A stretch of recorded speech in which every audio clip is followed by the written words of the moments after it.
Segunda de Samuel. Como sabemos, hermanos, estamos en esta serie titulada No calificado, pero escogido. No calificado, pero escogido es un estudio de la vida de David. Y el título es Las consecuencias de despreciar a Dios. Entonces, aunque decimos que es un estudio de la vida de David, en realidad estamos estudiando a Dios a través de la vida de David. Y el título, como le dije, son Las consecuencias de despreciar a Dios. Las consecuencias de despreciar a Dios. Usted quédese allí en 2 de Samuel capítulo 11 y 12, que es lo que vamos a revisar en esta mañana, a estudiar. Pero primero, antes, yo quisiera leerle la mitad de un versículo que es muy corto.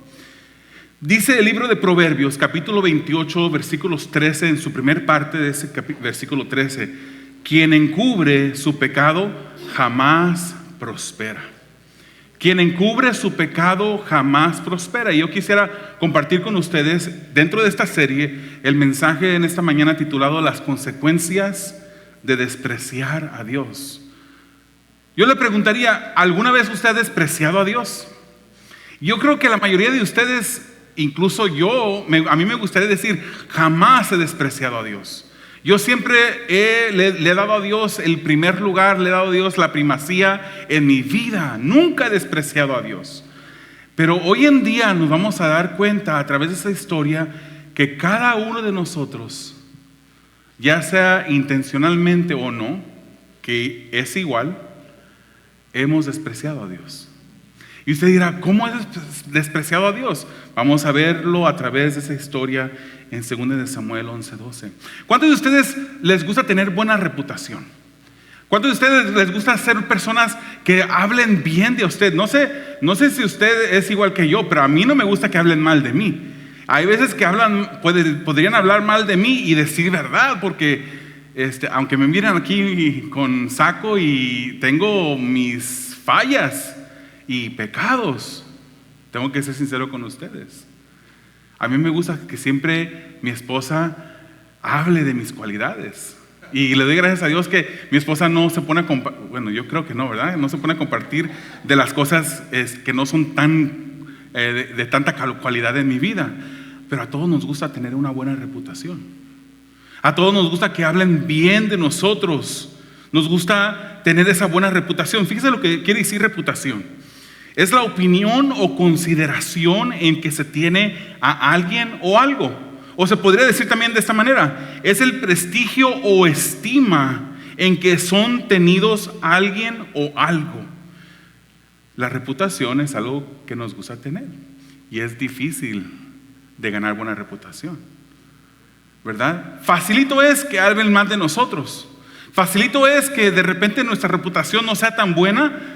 Y esa reputación, hermanos, porque somos personas con una naturaleza pecaminosa.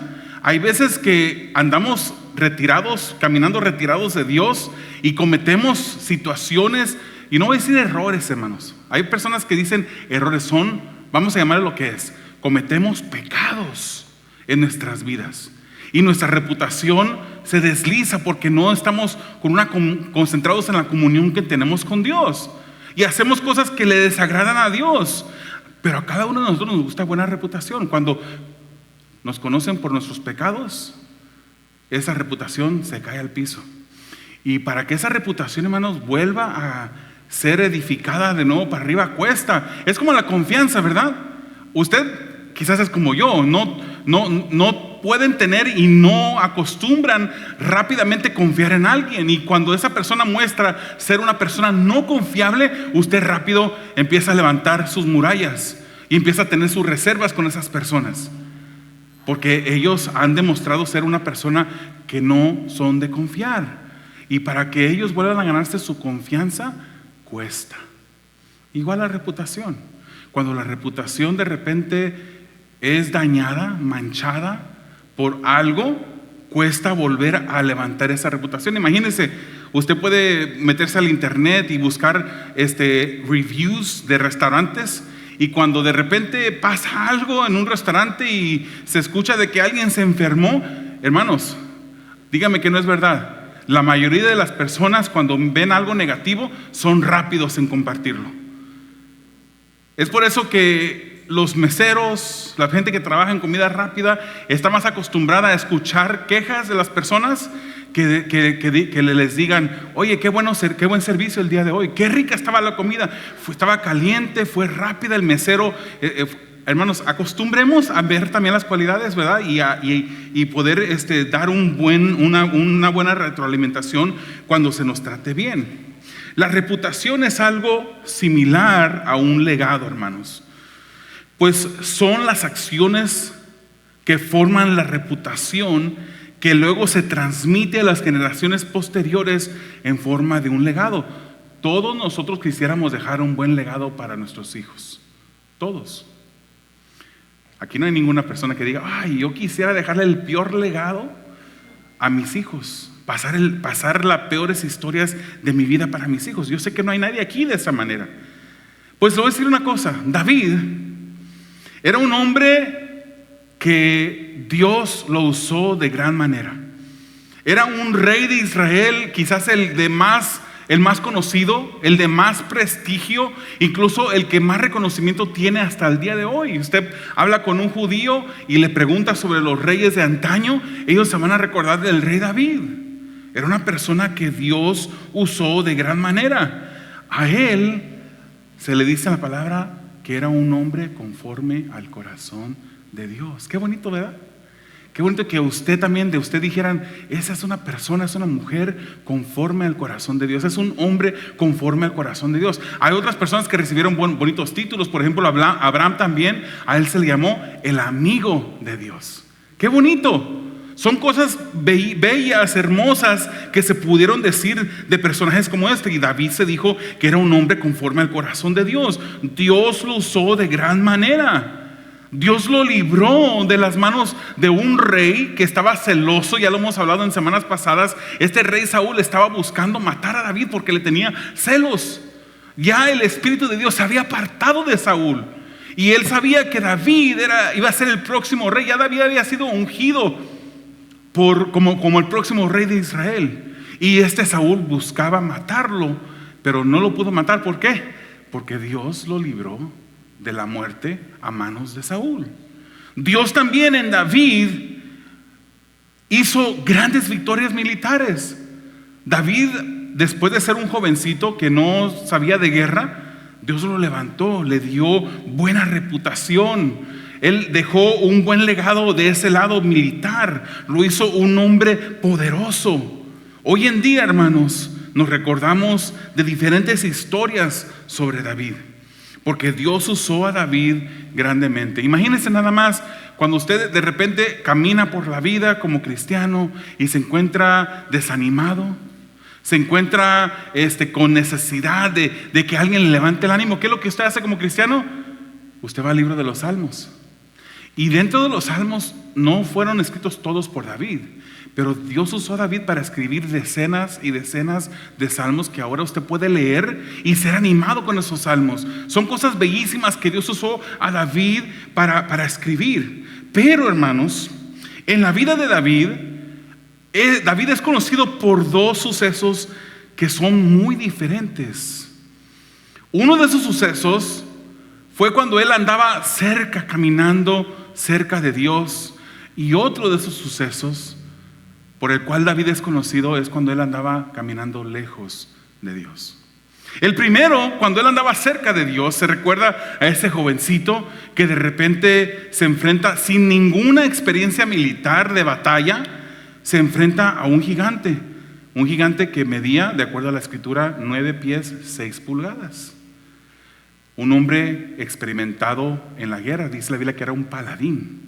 Y David, sin experiencia, se enfrenta a ese gigante, y no se enfrenta con una lanza ni con una espada, sino que 5 piedrecitas agarró del arroyo, lisas las piedrecitas, y solamente ocupó una de esas piedrecitas, lo mete en una honda, le da fuerte y avienta la piedra con la honda, usando la honda a ese gigante, le pega aquí en medio de los ojos y ese gigante cae. ¿Se recuerda cuál iba a ser el resultado si perdía? El paladín, el filisteo, se paraba día tras día desafiando al ejército israelí. Le decía: saquen un hombre de entre ustedes. Y el hombre que sea capaz de venir a pelear conmigo, si me vence, nosotros los filisteos seremos sus esclavos. Pero si yo venzo a ese hombre que ustedes escojan, ustedes, los israelitas, serán nuestros esclavos. Y David vence a ese gigante. ¿Quién no conoce esa historia? Especialmente nosotros que hemos crecido dentro de la iglesia, hemos escuchado esa historia desde que estábamos chiquitos. Y esa es una historia que no solamente la conoce la gente dentro de la iglesia, sino que es una historia que se conoce incluso fuera de las personas que acostumbran venir a la iglesia. Una historia muy, muy conocida. Pero también hay otra historia, y esa historia es triste. Es la historia de la cual estaremos hablando el día de hoy. Una historia que nos habla de un hombre que estaba caminando lejos de Dios. Y cuando se encontró lejano de Dios, la escritura nos dice que él cometió un pecado. Y para contexto, recuerdas, estamos hablando de un hombre que fue usado por Dios. Fue un hombre que escribió decenas y decenas de salmos, que Dios lo usó para inspirar las escrituras, su palabra. Pero este hombre es conocido por dos cosas. Tomó a la mujer ajena, cometió adulterio. Y la otra cosa, asesinó a un hombre inocente. De repente, después de haber sido un hombre usado en gran manera de parte de Dios, él se aleja de Dios y cae en estos dos pecados que afectaron, mancharon su legado hasta el día de hoy. Es el rey más reconocido, pero siempre nos acordamos del pecado de David. Nos acordamos de lo que él hizo. Y fíjese una cosa, lo peor de todo no es que cometió adulterio, que fue malo, un pecado contra Dios. No es que asesinó a alguien, que es un pecado también, sino que despreció a Dios, haciendo lo que él quiso hacer para satisfacer sus deseos en lugar de ser obediente a Dios. Y esa es la historia por el cual vamos a estar repasando 2 Samuel 11 y 12 en esta mañana, hermanos. El pecar es algo que cuando se comprende lo que es, nos debería de causar escalofríos, porque el pecar es despreciar a Dios. Entonces por eso dije, ¿alguno de ustedes ha despreciado a Dios alguna vez? Todos lo hemos despreciado, porque todos en algún momento de nuestras vidas hemos decidido, y algunos seguimos a veces decidiendo todavía despreciar a Dios. El pasaje de hoy nos da a entender que el pecar es despreciar a Dios. Así que vayamos a 2 Samuel capítulo 11 versículo 1, y vamos a ver el primer punto, un acto de desprecio en contra de Dios.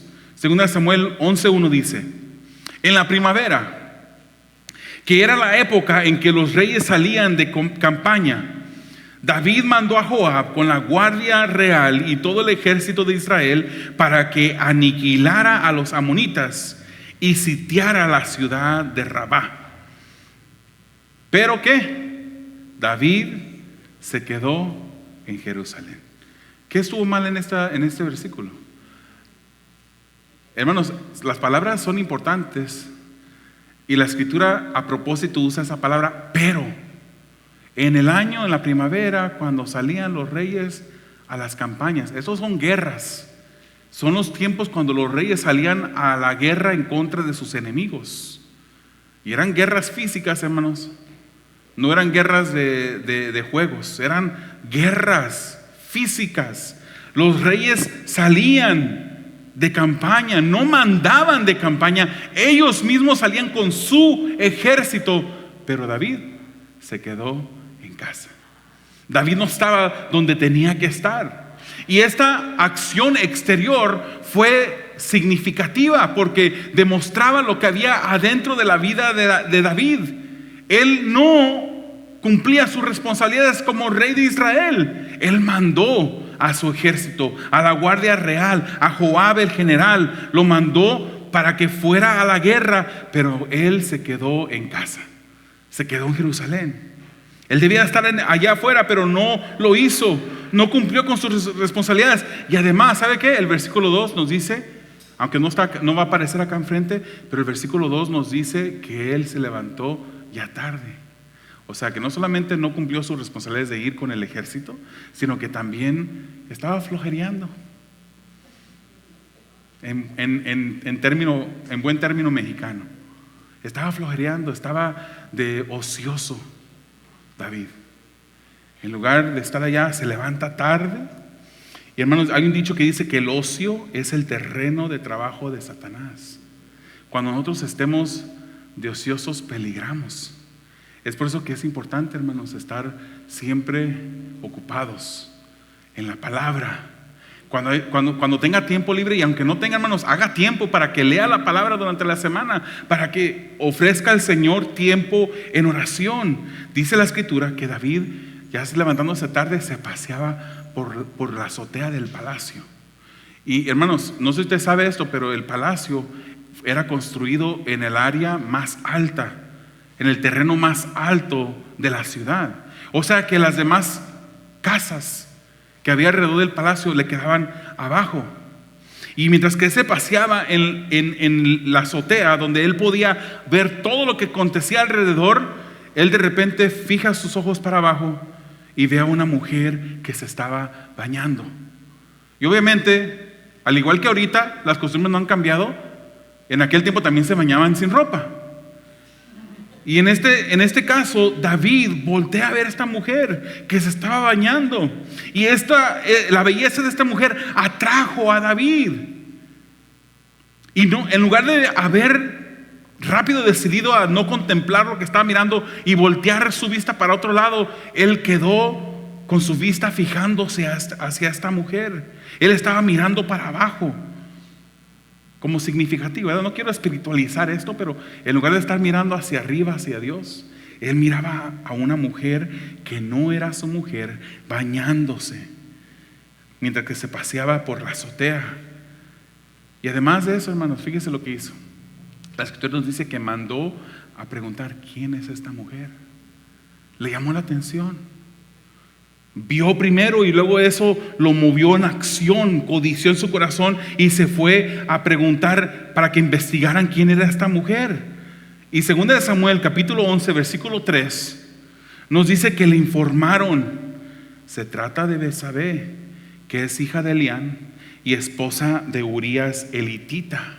Le dieron el informe de quién era, hermanos, y hay que investigar quién era Urías y quién era Elián. Esas son personas significativas dentro de la historia. ¿Por qué? Porque David, hermanos, al enterarse que era una mujer casada, él debió de haber dicho: ok, aquí está cerrada la puerta, es una mujer ajena. Pero en lugar de mirar eso, él fija su corazón, no solamente su vista, sino su corazón en esta mujer que era esposa de Urías. ¿Y quién era Urías? Primera de Crónicas, capítulo 11, menciona a Urías. Hay un segundo pasaje de la escritura también que menciona a Urías. Urías, hermanos, era un guerrero valiente del círculo íntimo de David. O sea, aparte de que era una mujer extraña a él, ajena, que debió de haber respetado, era esposa de uno de sus guerreros íntimos, de su círculo íntimo. ¡Qué traición, hermanos! No preocuparse de que era la mujer de un hombre que estaba dispuesto a arriesgar su vida para defender al rey. No le importó. Y era hija de Eliam. Eliam nos dice la escritura que era uno de los consejeros más cercanos de David. Otra persona cercana a él. O sea, donde andaba David, hermanos, andaba caminando lejos de Dios. Su corazón no estaba cerca de Dios, andaba ya lejos. Él podía llegar al templo y ofrecer sacrificios. Él podía traer corderos y bueyes y vacas y todo para ofrecer sacrificio, pero su corazón estaba en el lugar equivocado. Nosotros podemos estar llegando aquí los domingos a tiempo, ser el primero que llega, el último que se va, ser la persona más dedicada, pero con nuestro corazón lejos de Dios. Lejos de Dios. ¿Por qué cree que a la iglesia de Éfeso en Apocalipsis capítulo 2 se le llama la atención y se le dice: admiro mucho, parafraseando, admiro mucho que eres trabajadora, iglesia de Éfeso, pero tengo algo contra ti, que has dejado tu primer amor? O podemos estar haciendo cosas, hermanos, solamente para sentirnos bien, para calmar nuestra conciencia, para decir: ya cumplí con Dios. Pero no estás cumpliendo con Dios, estás cumpliendo con tu ego.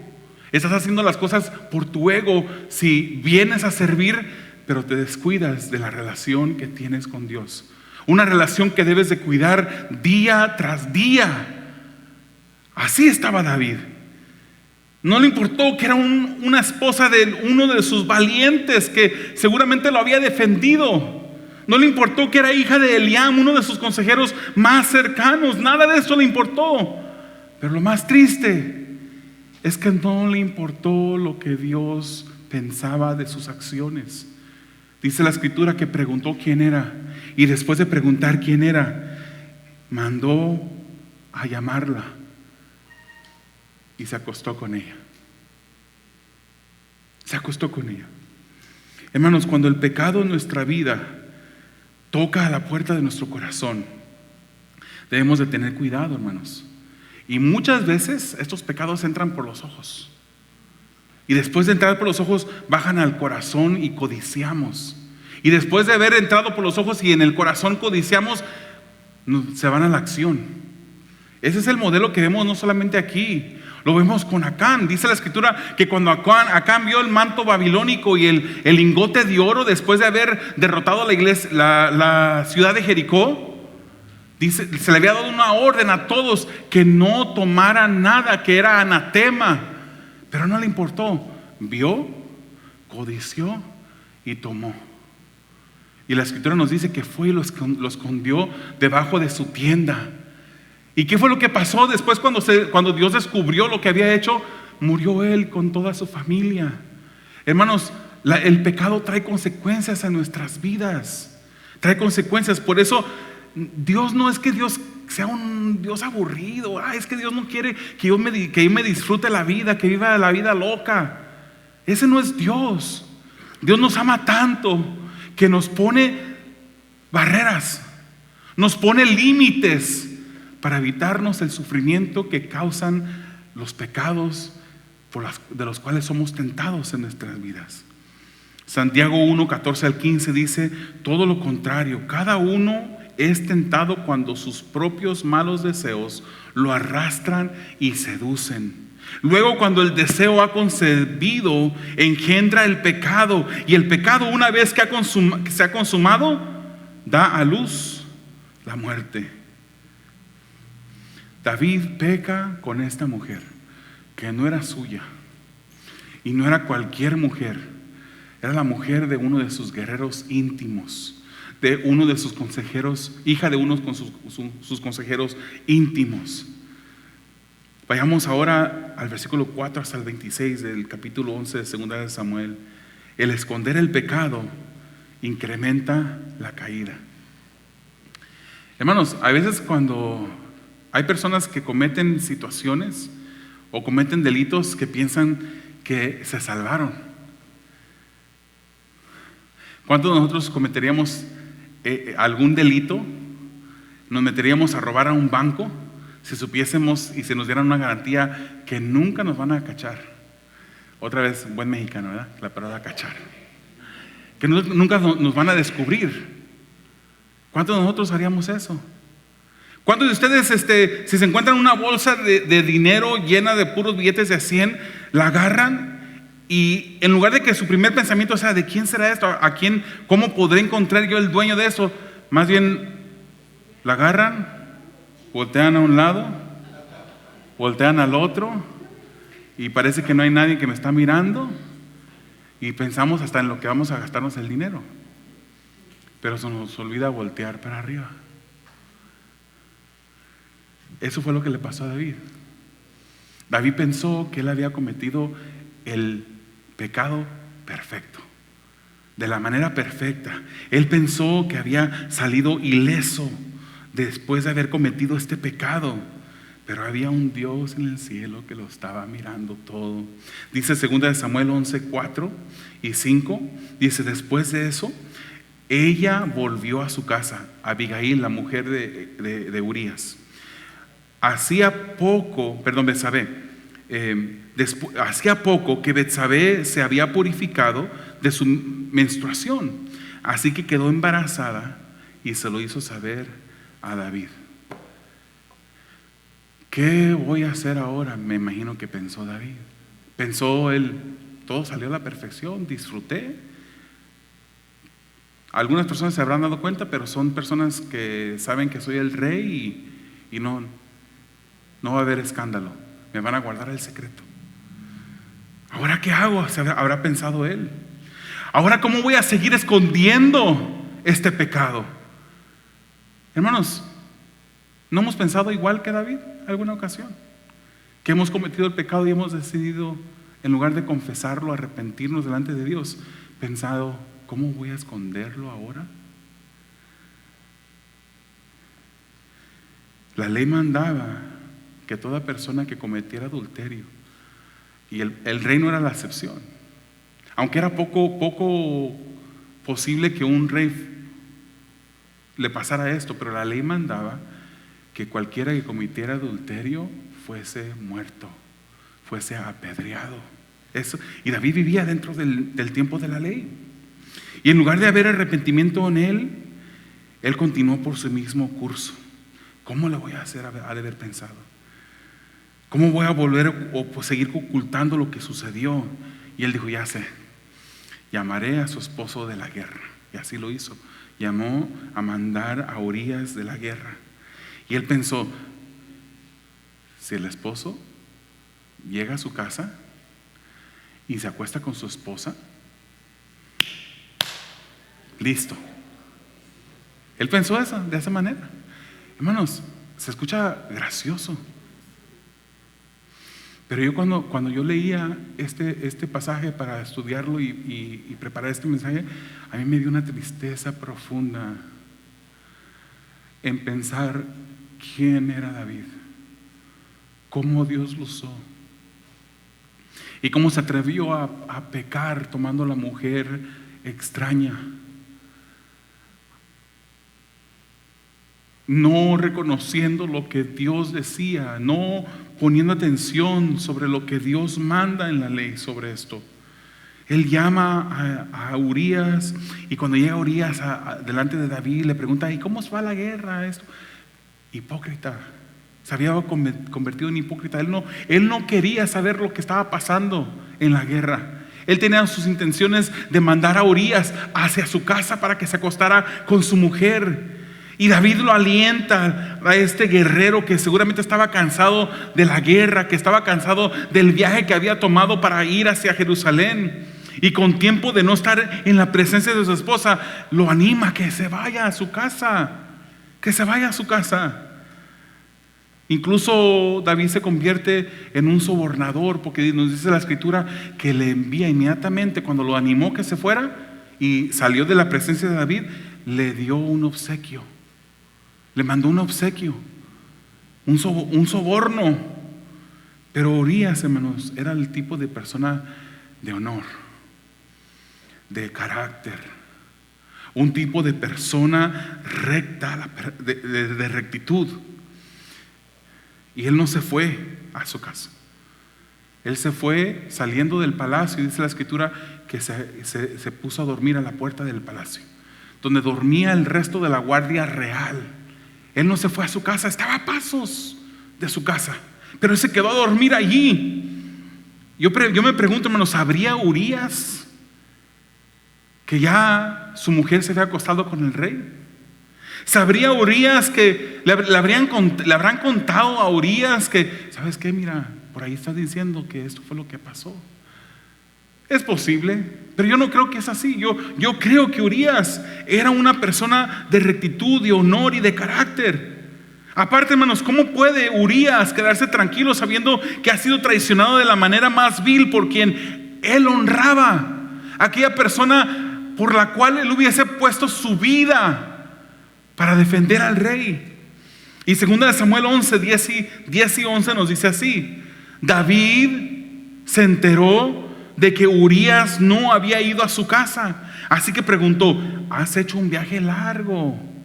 Hipócrita, ¿por qué no fuiste a tu casa?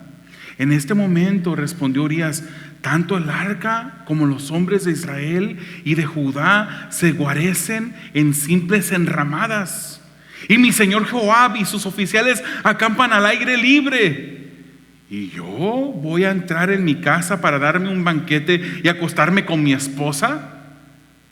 Tan cierto como que usted vive, yo no puedo hacer tal cosa.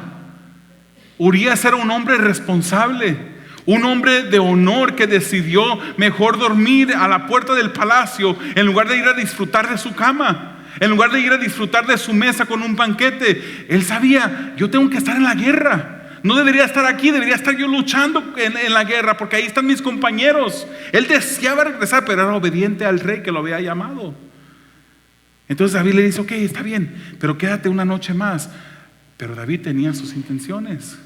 Al amanecer el próximo día, que era ya el tercer día, David tenía un banquete preparado, y el plan de David era emborrachar a Urías, que quedara bien ebrio, para que así poderlo dominar mejor. Y las escrituras nos dice que él logró embriagar a Urías, y embriagado le dijo: ahora sí, vete a tu casa. Pero ni embriagado hizo Urías lo que David quería que hiciera. Otra vez durmió a la puerta del palacio, juntamente con la guardia real. Entonces David dijo: ¿me arrepiento, Señor, de haber hecho lo que hice? No. Se precipitó su caída más y más. ¿Se fija lo que pasa, hermanos, cuando cometemos pecado y escondemos el pecado? Nos vamos cayendo más y más hacia el lodo, hacia la profundidad. Él dijo: este hombre no me va a hacer caso, ni ebrio pude lograr que se fuera a su casa. Y diseñó un plan diferente. El día 4, David envía a Urías de regreso a la guerra con una carta para Joab, el general. Esta carta seguramente estaba sellada con el sello del rey. Y Urías, aparte de no poder abrirla, estoy seguro que como era un hombre de honor, no la hubiera abierto. Pero en esta carta, fíjese lo que decía. 2 Samuel 11:15. La carta decía: pongan a Urías al frente de la batalla, donde la lucha sea más dura. Luego déjenlo solo para que lo hieran y lo maten. No habiendo podido esconder su pecado, enviando a Urías a su casa, David decide matar al hombre honorable, al hombre que estaba dispuesto a dar su vida por el rey. Joab, el general, sigue las instrucciones, hermanos. Joab, este Urías iba con esa carta, se la entrega a Joab. Él no sabía que en su misma mano traía su sentencia de muerte. Pero en el intento no salió como David quería. En el intento no solamente muere Urías, sino que mueren otras personas, otros oficiales también. Y Joab le dice a un mensajero: ve y dile al rey. Y cuando veas que el rey se enoja porque murieron otras personas, dile: pero Urías también está muerto. Joab pensó: si se enoja el rey, al decirle que Urías está muerto, va a quedarse tranquilo. David, hermanos, se convertía en un asesino. No alguien que mató, hermanos, porque él había matado personas en defensa propia o por órdenes de Dios, cuando él peleaba en contra de los enemigos de Dios. Él se convertía en un asesino. Muy diferente el matar al ser asesinato. ¿Sí sabe la diferencia? Todo asesinato es muerte, pero no toda muerte es asesinato. Rapidito una demostración, un ejemplo. Si alguien se mete a la casa de una persona con una pistola y el dueño de la casa, en defensa de su familia, llega a matar a esta persona, eso no es asesinato. Eso fue una muerte que cometió en defensa propia, por defender a su familia. Pero si otra persona, en otro caso diferente, se mete a un banco a robar con un arma y en el proceso de robar le dispara a alguien y esa persona muere, esa persona mató durante un ilícito que estaba cometiendo, y eso es asesinato. Esa es la diferencia. Aquí David se estaba convirtiendo en un asesino. Un asesino, no solamente de Urías, sino de otras personas que también murieron en el proceso. Y Joab manda a decirle a David: ¿sabes qué? Pasó esto. Entonces el versículo 25 dice: entonces David dijo al mensajero. Fíjese cómo responde David cuando se le da el mensaje de que había muerto personas. Dice: dile a Joab de mi parte que no se aflija tanto por lo que ha pasado, pues la espada devora sin discriminar. No le importó que muriera gente. A David ya no le importaba la vida inocente. Tenía satisfacción en esconder su pecado a cuesta de manchar sus manos con sangre inocente. A David le interesó más su imagen. ¿Qué es lo que la gente va a decir de mí? Le interesó más que confesar su pecado. Estaba cayendo David más y más profundo, alejado, más y más alejado de Dios. Y la Biblia nos dice que Betsabé, cuando se enteró que su esposo había muerto, hizo duelo por su esposo, pero al final del duelo David la manda a llamar y la convierte en su esposa. Pero hay algo que pasa, hermanos, al final del capítulo 11. Unas palabras que son un espacio cortito del versículo 27 en el final, pero no debemos de ignorar. Dice el versículo 27 en su última parte: sin embargo, lo que David había hecho desagradó al Señor. Este ejemplo en la Biblia, hermanos, nos debería de aterrorizar. No, caminar lejos de Dios, hermanos, es peligroso. Ay, ahí viene el pastor otra vez con su cuento. Ahí viene el pastor otra vez con ese disco rayado. ¿Cómo nos dice que debemos de estar orando todos los días, estar leyendo la palabra? Hermanos, porque usted y yo somos capaces de hacer lo que David hizo y más. Ese es el peligro del pensamiento y el corazón religioso, que nos comparamos a otras personas y decimos: pero yo nunca he cometido adulterio como David. Yo nunca he asesinado a una persona inocente como David. Nos comparamos a otras personas, pero nosotros somos capaces de hacer todo eso. Debe de aterrorizarnos, hermanos, el pensamiento de caminar lejos de Dios. Pero nosotros a veces no nos aterrorizamos. Vivimos vidas separadas de Dios como si fuera el pan diario de cada día. El hombre que mostró a Saúl su pecado, o sea, David, que mostró a Saúl cómo él estaba pecando con celos, ahora él escondía su propio pecado. El hombre que demostró a Saúl ser sincero cuando le demostró: tuve la oportunidad de quitarte la vida y no lo hice, ahora era un hipócrita. El que no se atrevió a ir en contra de la voluntad de Dios, matando a Saúl, quien lo perseguía, se podía haber defendido y haber matado a Saúl en defensa propia, pero no se atrevió.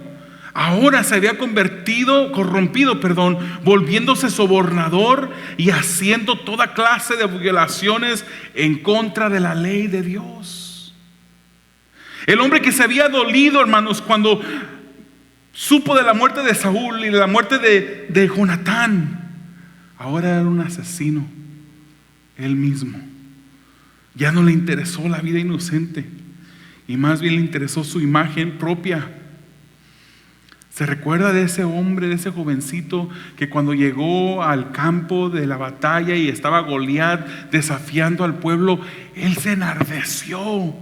Él se molestó y dijo: ¿quién es este filisteo incircunciso para desafiar al Dios viviente, al ejército del Dios viviente? Cuando miraba que el ejército, nadie se atrevía a salir en contra de Goliat. Y él fue y dijo: yo puedo. Él pensó: así como yo derroté al león y al oso para defender las ovejitas, ese mismo Dios que me ayudó me va a ayudar a ir en contra de ese filisteo. Él se enojó porque ese filisteo desafiaba a los escuadrones del Dios viviente, pero ahora se encontraba desafiando y despreciando él a ese mismo Dios. Qué bajo cayó David. Qué bajo cayó. Todos somos capaces de hacer lo que David hizo y mucho más. No pensemos: pero yo nunca he cometido adulterio, yo nunca he cometido un asesinato.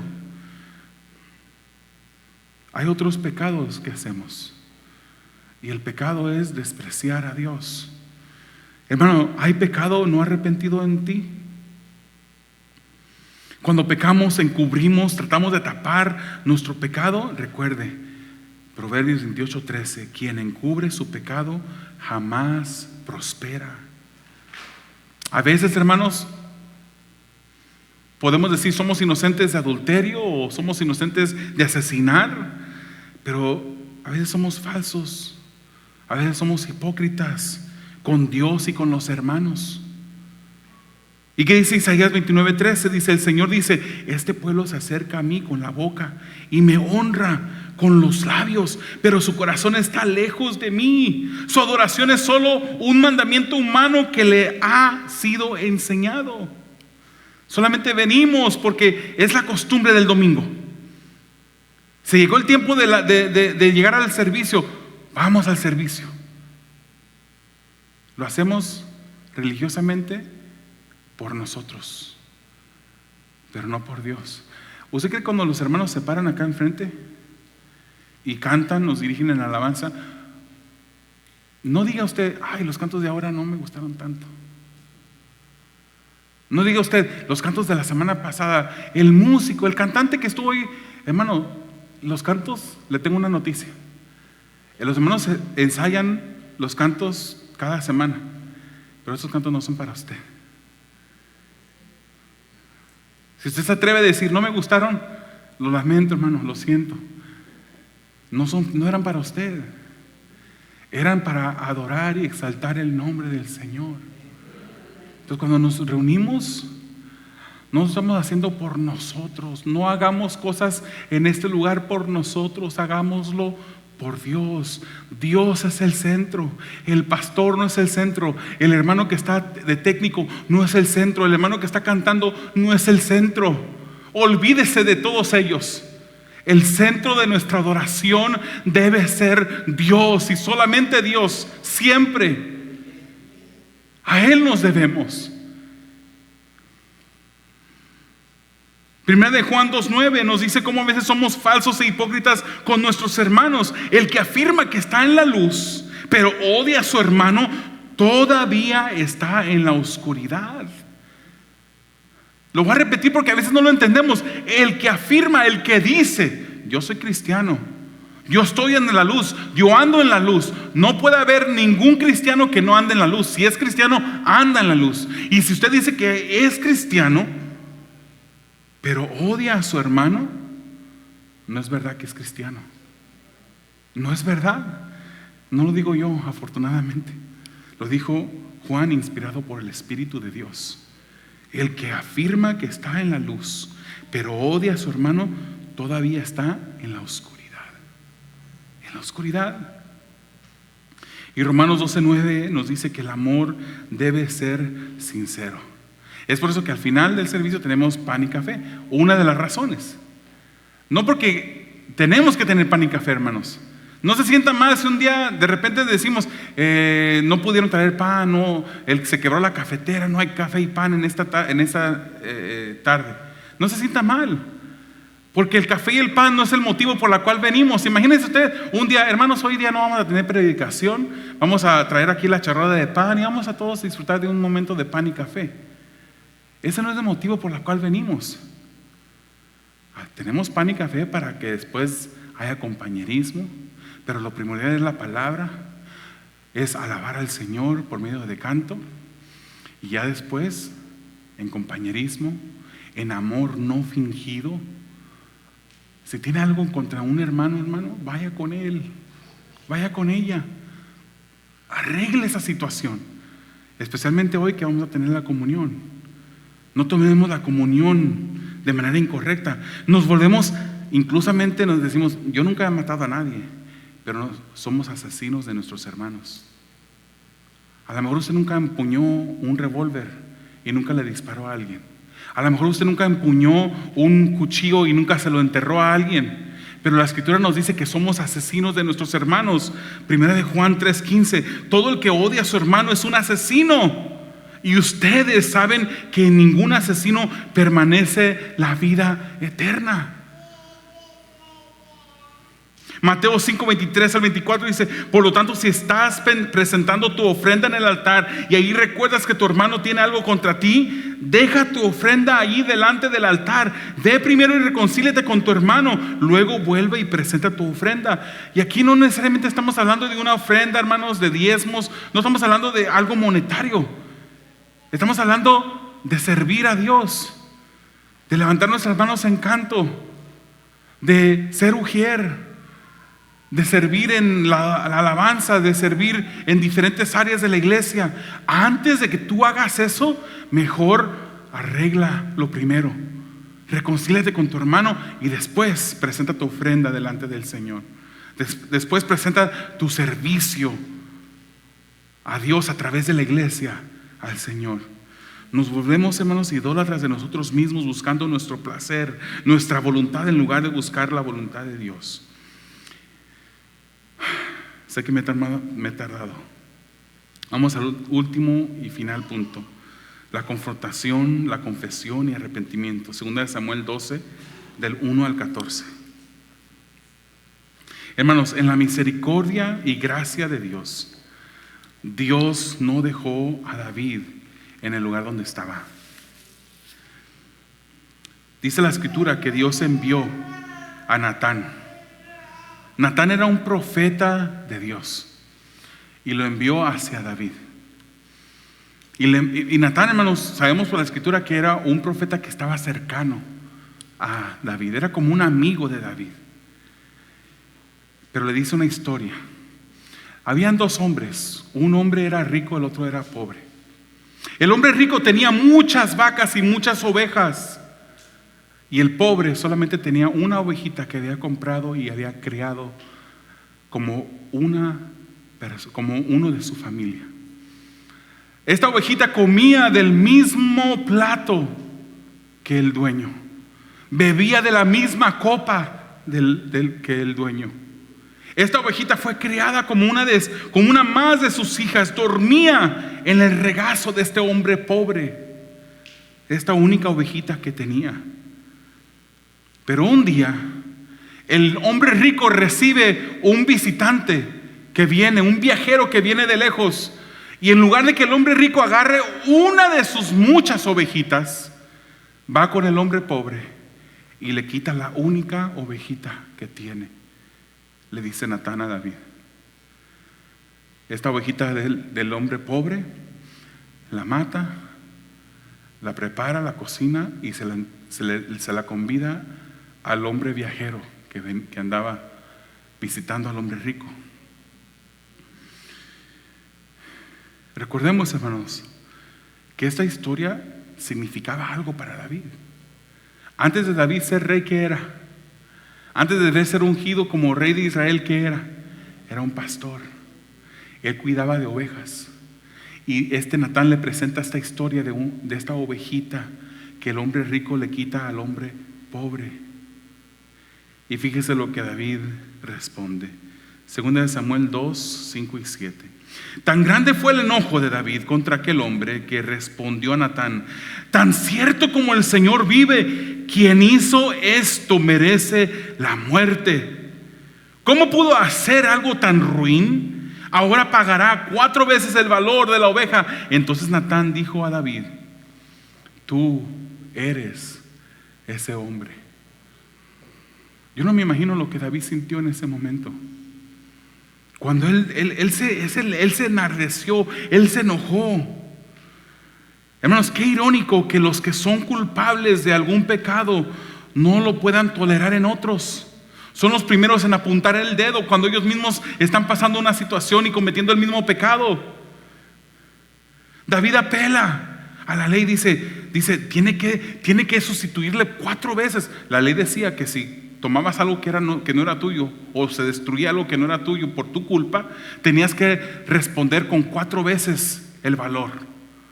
Y dijo él apela a la ley. Tiene este hombre que le quitó esta oveja, tiene que darle 4 ovejas ahora. Él está apelando a la misma ley que él ignoraba durante sus tiempos de pecado. Y no nomás eso, hermanos, él apeló al Señor, dijo: tan cierto como el Señor vive, dijo. Apeló al Señor, a ese Dios que él mismo ignoró cuando cometía los pecados. ¿Qué habrá pensado David en ese momento cuando se le dijo: tú eres ese hombre? Tú eres ese hombre que quitó la oveja de aquel hombre pobre, de aquel hombre honorable, de aquel hombre que había puesto su vida en peligro por ti. Tú eres ese hombre. Y Natán, usado por Dios, le recuerda a David y le da el mensaje de Dios que dice: yo te ungí como rey sobre Israel. O sea, David, no pienses que fuiste tú. No pienses que por tus habilidades llegaste al trono. No pienses que la gente fue la que te escogió como rey. Yo te ungí como rey sobre Israel. Yo te libré de la mano de Saúl. Yo te di el palacio de quien había sido tu amo. Puse las mujeres de tu amo en tus manos. Te permití gobernar a Israel y a Judá. Y si hubiese sido poco para ti, te hubiese dado mucho más. Le dijo Dios a David. Entonces lo confronta, le dice: ¿por qué entonces despreciaste la palabra del Señor haciendo lo que le desagrada? Él había tomado la mujer ajena, había matado a un siervo fiel a manos del enemigo. La Reina Valera, y aquí usamos la Nueva Versión Internacional, pero la Reina Valera y la Nueva Biblia de las Américas dicen: has dado ocasión para que los enemigos de Dios blasfemen el nombre de Dios. Has despreciado a Dios. Y David recibe una sentencia de parte de Dios y le dice: por haber hecho esto, la espada jamás se apartará de tu familia.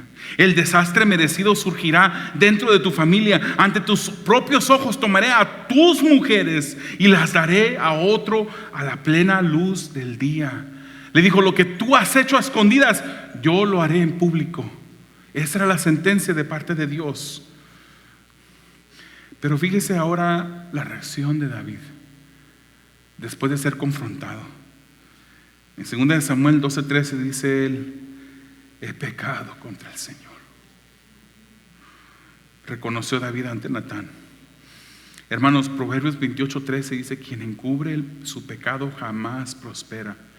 Pero la segunda parte de ese mismo versículo dice: quien lo confiesa y lo deja, alcanza la misericordia. La misericordia y gracia de Dios para con David, hermanos, lo vemos en el versículo 13, donde dice: el Señor ha perdonado ya tu pecado y no morirás, contestó Natán. O sea, David merecía la muerte. Pero aunque Dios perdonaba el pecado, las consecuencias seguirían. Y el versículo 14 dice: sin embargo, tu hijo sí morirá, pues con tus acciones has mostrado desprecio al Señor. Cuando uno se acerca al Señor, David escribe, para terminar, David escribe el Salmo 51 después de este encuentro con Natán. Y David, en el Salmo 51, él muestra un arrepentimiento profundo. Léalo en su casa, no lo voy a leer ahorita. Pero en el Salmo 51 él dice: Señor, perdóname, he pecado contra ti, solamente contra ti. Él se arrepiente de su pecado y Dios lo perdona, pero las consecuencias continúan. Hermano, hay veces que nosotros cometemos pecado y cuando nosotros venimos ante el Señor, Él nos perdona, pero las consecuencias perduran. A veces por mucho tiempo, a veces hasta el final de la vida, pero las consecuencias están allí. Nuestras acciones pecaminosas son un acto de desprecio en contra de Dios. El pecar, hermanos, acarrea consecuencias. El que esconde su pecado no podrá prosperar. Y la Escritura nos dice en Lucas 8:17, porque no hay nada escondido que no llegue a descubrirse, ni nada oculto que no llegue a conocerse públicamente. Pero la Escritura también nos dice que el que confiesa su pecado recibe perdón. 1 Juan 1:9, si confesamos nuestros pecados, Dios, que es fiel y justo, nos lo perdonará y nos limpiará de toda maldad. ¿Por qué no cierra sus ojos, hermanos? Inclina su rostro. Es un momento, hermanos, en el que debemos de venir ante Dios y pedirle a Dios que Él nos revele a nosotros, incluso los pecados que hemos cometido que son ocultos a nosotros. Él es el que conoce nuestros corazones. Él es el que escudriña cada pensamiento, cada sentimiento del corazón. Si tú estás viviendo una vida de pecado que no está arrepentido en tu vida, un pecado no arrepentido, ese es el momento para que vengas delante de Dios y le pidas perdón.